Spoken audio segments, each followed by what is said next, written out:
For the clarity of this story, I must mention that I have a hearing disability that has made me hard of hearing. I know that there are some things in life that I'll never understand, but I still look back on this experience wondering what could have happened and what I should have done differently. This all happened around a year ago. The holiday season had just rolled by, and I was settling down from traveling and all the get-togethers with family and friends. I live in a small suburban neighborhood that borders a forest in southern Quebec. It's a quiet area, as most of the residents are familiar with each other, which I honestly kind of prefer since it adds a warmer atmosphere. Around winter, I like to take my dog Monty on walks in the local forest. He's a Rottweiler Husky mix, which is perfect for me since I enjoy going for runs from time to time. The forest has several trails, none of which are challenging for non-hikers. I remember it being an afternoon. I had just finished having a late lunch and decided to burn the calories on a walk with Monty. As usual, my dog goes ballistic when we turn the corner on my street towards the forest entrance. It was relatively cold for a February day. A fresh blanket of snow lined the paths overnight, creating this nearly blank canvas. As usual, I let my dog off the leash so he could run around. There were a few yellow patches along with some boot prints in the snow, which signaled to me that several people had already taken their dogs out earlier. Most people like to go on walks before noon since the sun tends to set around 4 p.m., so I didn't expect to see anybody out at that time. After walking for around 30 minutes, we came to a fork in the path. I noticed that one of the paths hadn't been walked on yet, so feeling semi-adventurous, I decided to take it. I have a pretty concrete memory of the trails, so I knew exactly where I was going. The trail led to a clearing, which was great since I wanted to check out the native birds with the binoculars I had gotten for Christmas. I remember scanning the surroundings until I saw a strange shape along the tree line in the distance. When I focused my binoculars, I saw a blue tarp and what looked to be a makeshift shelter. As curious as I was to check it out, it was getting dark and I wanted to get home. Turning around, Monty and I started walking back. As usual, he ran up ahead, but something seemed off in his behavior. He was much more alert and was sniffing the trail more than he normally would from what I had observed in the past. When I looked down at the trail, my eyes widened. There was a set of footprints in the snow, much larger than my own. I remember turning my boots over out of sheer confusion to compare them to the ones in the snow. The prints were different, which left me with even more questions. There were no other forks in the trail, so whoever took it had to have passed me at some point. I figured they must have passed me while I was using my binoculars. At the time, it seemed like the most logical explanation, so I tried not to overthink it. At this point, it was significantly darker outside, but I could still make out my surroundings. As we were walking back, Monty stopped abruptly and started barking relentlessly in my direction. As I turned around, that's when I saw him. There was a man, probably around 6'4", wearing charcoal-colored snow pants and a white camo jacket, only about a meter away from me. He didn't make any movements towards me. He just stood there with his hands in his coat pockets. I didn't recognize him from anybody in the neighborhood, so I assumed he must have been a hiker or someone from out of town. He looked like he was muttering something to me, but I couldn't read his lips due to the lack of lighting and not knowing if he was speaking English or French, which are the two commonly spoken languages in Quebec. I felt like an idiot at that moment for not bringing my phone with me, so I ended up trying to communicate with him that I was hard of hearing and that it was getting late. I got back home around 4:30. By then, it was completely dark out. I remember following my standard night routine, not really thinking much about the encounter. But in the middle of the night, something happened that still shakes me to this day. I woke up to Monty licking my hand, which is something he usually does to get me out of bed in the morning. I tapped my phone to check the time, and to my surprise, it was 3 a.m. I noticed a message from my neighbor asking if everything was all right, which, if I'm being honest, confused me at first. The message was a few minutes old and asked if everything was all right since Monty had been barking like he was possessed. I looked up from my phone to see that Monty was no longer in my room. I walked downstairs to find him barking hysterically at the patio door. As I approached the door, I struggled to see anything with my vision still blurry. I tried to focus my eyes when the motion sensor light turned on. At that moment, my heart sank. The man from the forest was standing there in my backyard. I didn't think twice to process any more questions. I stepped away from the door and texted 911. I don't think I've ever texted 911 faster than I did that night. I ran up to my room with Monty and grabbed the machete from under my bed. I'm a shorter woman with a background in martial arts, but I know damn well that the best move in a fight is to not fight at all. I sat there in my room guarding Monty and myself until the police came. With my heart beating out of my chest, I sat opposite from the door with Monty by my side. It didn't last long until Monty sprang up and started barking violently at the bedroom door. My hands were sweating profusely as I watched a shadow cast in from underneath the door. The motion in front of the nightlight suggested the man was seconds from breaking into my room. Those had to be the longest minutes of my life as I anticipated the door turning or the door completely breaking in. Luckily for me, it never did. When the police arrived, I explained everything to them while they searched the property. The glass on the patio was smashed completely, but besides that, nothing was missing and everything was relatively the same. The police found the gate in my backyard open, which leads to the forest, which is where they believe the man disappeared to. I let them know about the shelter I saw in the woods the day before. I took Monty and some of my belongings to stay with a family friend for a few days while I got the patio door fixed. I never got a follow-up from the police after the incident, but ever since that day, I decided to stick to roads when walking my dog, not trying to think too much about the incident. Second story.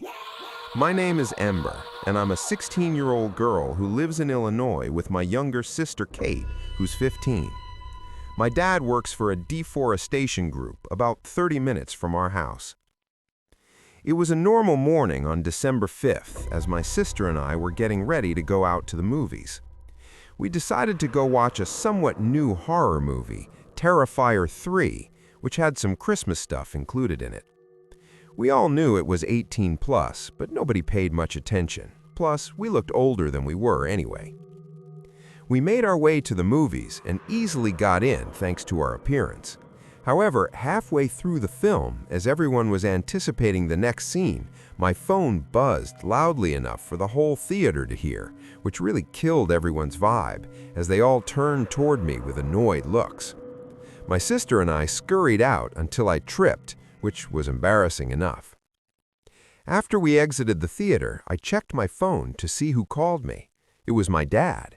But instead of calling back, I received a text message that said something like, "Hey, would you mind bringing me some lunch since the small cafe in the woods is shut today?" I looked over at Kate, and she looked at me confused, but neither of us second-guessed the message since it seemed normal. We arrived home, packed some food for him, and took my car downtown to the woods. I've always loved that place and never felt uneasy there because it was large and secluded. The scenery was amazing, with a hill that led down to a lake perfect for fishing and photos. After a while, Kate and I got out of the car and we walked down the path through the woods. I took out my phone to call my dad, but he didn't pick up. Confused, I looked over at Kate, who was just as confused as I was. Why wouldn't he respond when he just called us at the movies? I decided to message him instead, reminding him that we were at the woods to give him his lunch. After a few moments, I saw the 3 little dots on the screen appear, showing he was typing. He responded by telling us to walk down the small hill and wait for him at the lake, which we followed. The sun was slowly setting since it was winter, so sunset came much earlier. The sky had a beautiful, radiant orange glow over the hill and down the mountain. Snapping out of my thoughts, Kate pointed down to the lake where a man in black was sitting on the deck by the water with his back to us. We guessed it was our dad. We walked down a bit more and stopped a little behind him. I called out his name, but he didn't move. Kate grew uneasy, and her attitude made the scene even eerier. I slowly pulled off the hood he was wearing and revealed a man who definitely wasn't our dad. Kate and I shrieked as he turned around and began waving my dad's phone around like a maniac, smiling like he was happy to see us scared. I blurted out asking why he was using our dad's phone, but he didn't respond. Instead, he lunged and grabbed Kate's arm as she screamed. Luckily, I was strong enough to pull her away, and we started running as fast as we could. The adrenaline pushed through us so much that I had never seen either of us run that fast. Behind me, I heard stomps getting closer, so I knew we were being chased. I didn't dare to turn around. Finally, we reached the car. I slammed the door shut and locked it as the man came to my window, then crouched down out of sight as I reversed and sped away back home. When we got home, my dad and mom were there. We arrived panting out of breath and explained the whole situation to them. My dad was furious and said his phone had been stolen while he was working, so he decided to come back home. He said the man must have taken his phone and messaged us. My dad called the police and filed a report. They used the IMEI number to track the device, which was still on the deck by the lake, and they returned the phone to my dad. They said there wasn't much they could do since the phone was already found. I thought this was the end of it, but I wouldn't be telling this if it was. 6 hours later, around 1 a.m., I got an unknown message that said something like, "I like that your house is lit only by your bedroom TV." I immediately went cold and pale. I paused the TV and heard rustling outside my window. My room was on the second floor. I shut my phone and listened. Slowly, I peeked through the blinds and saw the man smiling with a gun pointed at my window. I screamed and pulled away as glass shattered everywhere across my room. My parents ran in, followed by Kate. I screamed for them to crouch and told them the man was outside with a gun. When my dad went to check, the man was gone. Then we heard another loud bang and more glass breaking downstairs in the kitchen. We ran and locked the bedroom as Kate called 911. My mom hugged us as we cried in fear. Throughout the whole situation, I kept wondering how he knew where we lived. A few moments later, the police arrived and searched the whole house, but nobody was there.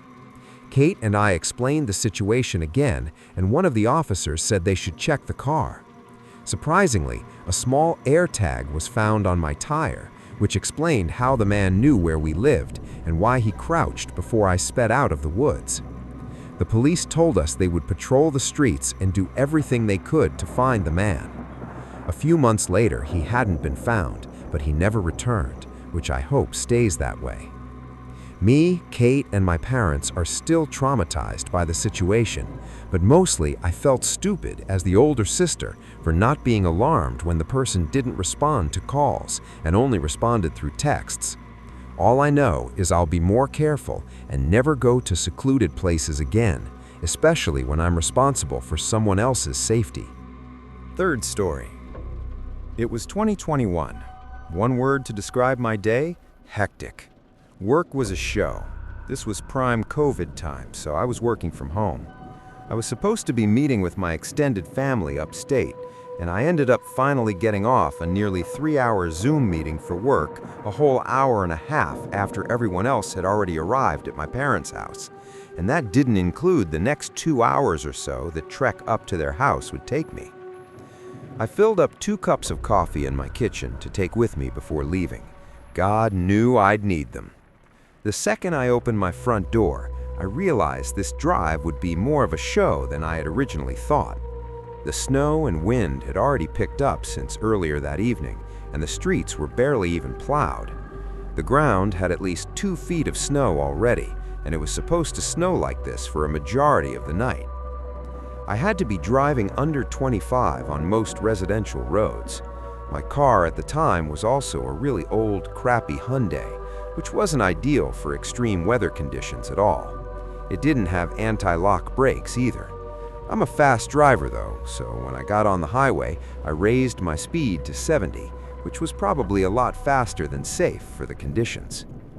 I finally arrived at my parents' house around 9. They had begun dinner without me, but thankfully weren't too far along. A few drinks and gift sharing later, I started to lose track of time. I got so caught up in seeing my relatives I hadn't spoken to in a while that I ended up basically forgetting I still had to drive home, even as most of my family had started to leave. Once I finally got in my car to leave, it was past midnight and at least another foot of snow had accumulated on the ground. I was buzzed, but I figured I was sober enough to drive home. Not that I condone drinking and driving at all. I was tired and simply wanted to get home. As I was heading towards the highway, I realized the roads were completely dead. I made the grave mistake of raising my speed to 40 down one particular road because as I began to approach a bend in the road, I realized my car had gone into a skid. I tried not to panic, as this wasn't the first time I'd skidded. I started to steer into the skid and downshifted, but as I got even closer to the curve and my car still wasn't slowing down, I started to panic. My car went straight off the side of the road and into a tree, and the airbag deployed. I was momentarily in shock from the force of the impact, but thankfully I was relatively unscathed. My car was ruined, though. The whole hood was buried in a bank of snow surrounding the tree I hit. No chance I was pushing it back onto the road or anything like that. The first thing I did was phone my roadside assistance company, and they said they'd send a truck to my location. But because of the horrible conditions, it could take up to 40 minutes for the truck to reach me. I was on a deserted road surrounded by forest and no houses for miles in either direction, so I decided to also call my parents and ask one of them to drive over and wait with me. My dad said he'd get in his car and drive over, so then I hung up and waited. As I was sitting there, I began to hear something over the sound of the wind howling outside. There were undeniably footsteps in the snow. I couldn't tell exactly from where, but they sounded somewhat distant. I opened the driver's side door and stepped out, looking over the roof of my car. I wasn't hearing footsteps anymore. Instead, I was hearing some new sounds. It was kind of hard to describe, but it sounded like some kind of wet slurping. I looked over to where I thought the sound was coming from, and I could see some movement by the tree line. It was dark as hell, though, but I was pretty certain I was looking at a person. I called out, "Hello?" The sound stopped, but no one called back. I sat there for a few more seconds, awkwardly, but no one ever responded or appeared to me. I couldn't see any more movement either. I was officially freaked out, so I got back in my car and locked the doors. What couldn't have been a whole minute later, I heard footsteps in the snow again outside. Then I heard something hitting the passenger side window, like a rock or something was thrown at it. I couldn't see out the passenger side window because it was covered in snow, or any of the windows for that matter. Once again, I opened the driver's side door and stepped out of my car. Checking my immediate surroundings, I made a disturbing discovery. There were boot prints in the snow circling all around my car and then leading away from my passenger side door into the woods. I felt sick to my stomach. I also noticed there were drops of blood in the snow. I opened my driver's side door and then grabbed my 9mm out of the glove compartment. Clutching it in my right hand, I began to follow the prints leading into the woods. At that moment, I was convinced someone out there was with me. As I followed the prints, the drops of blood began to grow larger. It looked like someone had been bleeding profusely. And then I saw some dark mass lying in the snow just past the tree line. I couldn't tell what it was. I was just praying it wasn't a person. I took out my phone and enabled the flashlight. It wasn't a person. It was a dead deer, seemingly slaughtered by some larger predator animal. The stomach was ripped completely open, and shockingly, the deer had been completely decapitated. I swept the flashlight over the surrounding few feet, but I didn't see the head anywhere. I decided this was getting too weird for me, and I started heading back to my car. I got back to my car and opened the driver's side door, and as soon as I did, it was all I could do to keep myself from vomiting on the spot. Lying in the driver's side seat of my car was the severed head of a deer, placed on the seat as if it was looking right at me. I booked it out of there and made it a few minutes down the road before headlights appeared in the distance. I ran towards the car, waving my hands and shouting like a madman, still holding my handgun. Thankfully, it was my dad, and he stopped the car and asked me what the hell I was doing. I got in the passenger seat and explained everything to him, and I kid you not, he literally didn't believe me. I felt more comfortable going back to my car with my dad now, so he drove the two of us over there and we got out. The footprints were still all around my car, but the deer head was gone. All that remained was a large spot of blood on my driver's side seat. I think once my dad saw that, he started to believe me. The deer corpse was also gone. All that remained were drag marks in the snow. The tow truck finally showed up and he towed my car. My dad asked me if I wanted to call the police, but honestly, I just didn't have the energy to file a police report. I was exhausted and simply wanted to get home. So that's my story. I have no idea who was in the woods that night and what they wanted. Maybe they were just trying to scare me, or maybe they had worse intentions.